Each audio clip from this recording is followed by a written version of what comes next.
Samtang nga narabaho ka ba di, kinahanglan gyud ta mangita og maagi para adunay extra income o maputan ang atong sweldo nga dili gid nato magasto. So for today's video, atong saysayan og unsay akong kinahanglang buhaton para ako makakwarta. So karong adlaw mga badi, adlaw Martes mga badi.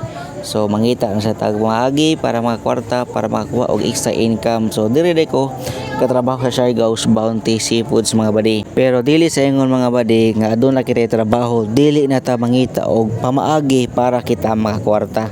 Kay naam gyud uban gud nga magsalig na lang gyud sa ilang trabaho para sila mabuhi.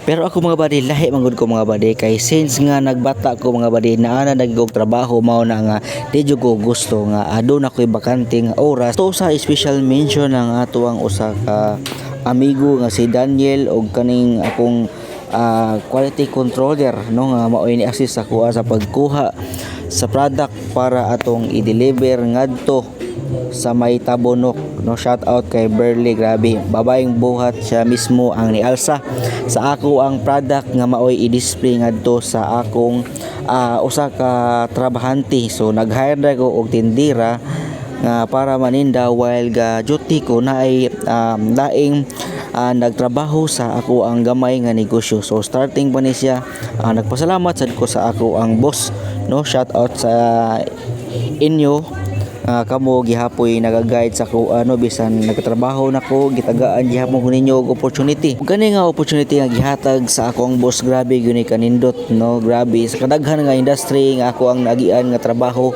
diri ra jud ko nga nilahutay og murag na-impress jud ko pag-ayo tungod sa kaayo nila. Dili lang ang imuhang panginabuhi maoy ilang ma-provide, kundi ang imuhang spiritual, mong mindset, dagan sa imong kinabuhi, ang pag control sa imong mga emotions. Grabe sila mismo mao imong tudlo.